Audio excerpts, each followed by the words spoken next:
दोस्तों, आपने कहीं न कहीं सुना होगा, सब्र का फल मीठा होता है। यह पुरानी कहावत है कि सब्र का फल मीठा होता है। और आज इस कहानी के माध्यम से हम जानेंगे किस तरह सब्र और धैर्य से हम काम करेंगे तो हमारा काम बहुत आसान हो जाएगा, उसमें कोई बाधाएं नहीं आएगी और हमारा काम बहुत अच्छे से पूरा होगा। दोस्तों, कहानी अंत तक ज़रूर देखना। हम आपसे इसी कहानी के बारे में कहानी के अंत पार्ट में एक सवाल पूछेंगे, जिसका जवाब इसी कहानी के अंदर छिपा होगा और आप हमें कमेंट करके ज़रूर बताइएगा। तो आइए कहानी को शुरू करते हैं। एक बार की बात है जब महात्मा गौतम बुद्ध जी अपने शिष्यों के साथ धर्म प्रचार के लिए पूरे भारत देश का भ्रमण करने के लिए निकले थे। उसी दौरान वह एक जंगल से गुजर रहे थे, तभी उन्हें बड़े जोर की प्यास लगी। उन्होंने अपने एक शिष्य से कहा कि हे शिष्य, जाओ और मेरे लिए पानी की कोई व्यवस्था करो, पानी लेकर आओ कहीं से। उनका वह शिष्य तुरंत ही निकल पड़ा पानी की खोज में। पानी की तलाश में कुछ दूर निकल जाने पर उसे एक नदी दिखाई देती है, लेकिन उस शिष्य ने देखा कि उस नदी में बहुत से लोग नहा रहे थे। नदी में कुछ लोग पशुओं को धो रहे थे, नदी में कुछ औरतें कपड़े धो रही थी, कुछ लोग बर्तन धो रहे थे, वगैरह वगैरह। अर्थात वह नदी का पानी बहुत ही ज़्यादा गंदा दिखाई दे रहा था। वह शिष्य समझ नहीं पा रहा था कि उस गंदे पानी को कैसे अपने गुरु के पास ले जाए, क्योंकि इस नदी का पानी तो बहुत ही ज़्यादा गंदा है, वह पानी पीने के योग्य नहीं है। अर्थात वह शिष्य निराश होकर वापस अपने गुरु के पास चला आया। गौतम बुद्ध जी से उस गंदे पानी के बारे में बताया और उसने यह भी बताया कि यहाँ पर आसपास में और कोई भी ऐसा पानी नहीं है जो पीने के योग्य हो। फिर महात्मा गौतम बुद्ध ने अपने एक दूसरे शिष्य को आग्रह किया कि जाओ और कहीं से पानी खोज कर लेकर आओ। उनका दूसरा शिष्य निकल पड़ा पानी की खोज में। उसने भी आसपास पहुंचकर छानबीन करने के बाद यह निष्कर्ष पाया, सचमुच में कहीं भी पानी पीने योग्य नज़र नहीं आ रहा है। उनका यह दूसरा शिष्य उस नदी के पास जाकर खड़ा हो गया जहाँ पर उनका पहला शिष्य पानी के तलाश में आया हुआ था।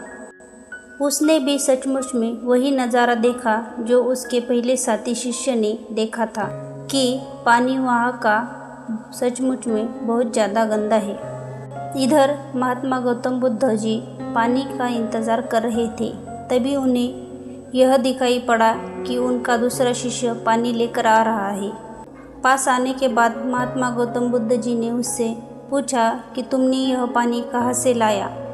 आसपास तो कहीं साफ पानी नहीं था, फिर तुम यह साफ पानी कहाँ से लेकर आ रहे हो? तो उनके दूसरे इस शिष्य ने जवाब दिया कि गुरुदेव, मैं यह पानी उसी नदी से लेकर आ रहा हूँ। सभी लोग बड़े आश्चर्यचकित हो गए कि यह कैसे हो सकता है। पहले शिष्य ने तो यह बताया था कि उस नदी का पानी बहुत ही ज़्यादा गंदा है। महात्मा गौतम बुद्ध ने अपने इस दूसरे शिष्य से इस साफ पानी का रहस्य पूछा। दूसरे शिष्य ने बड़े ही नम्र भाव से बताया कि मैं भी उस गंदे पानी को देखकर बहुत ही ज़्यादा परेशान हो गया था कि अब क्या करूं, साफ पानी कहाँ से लेकर जाऊं।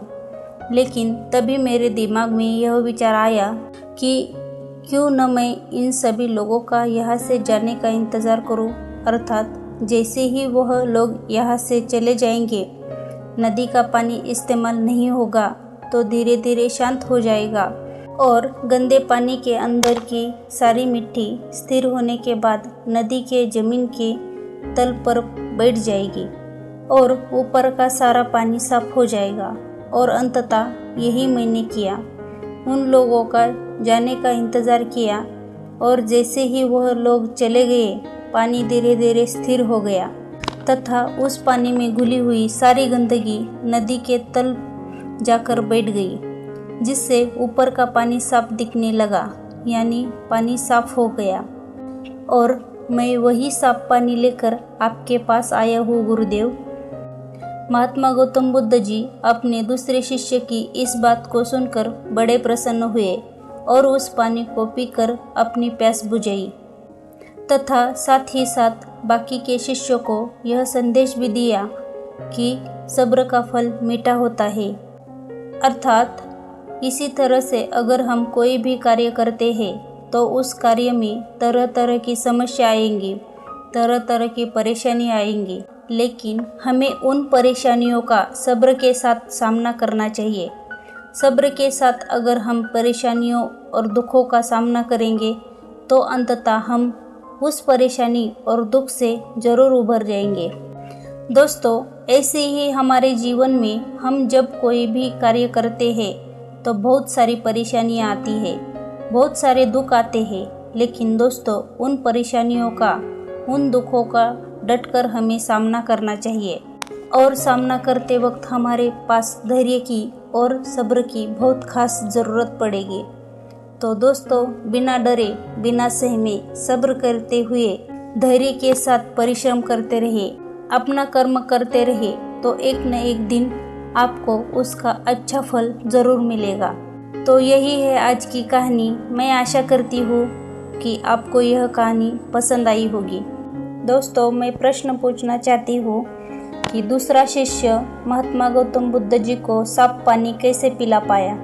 इस प्रश्न का उत्तर मुझे कमेंट करके बताइए। Thanks for watching video. Stay connected, stay motivated. मिलते हैं अगले वीडियो में। Till then, bye bye.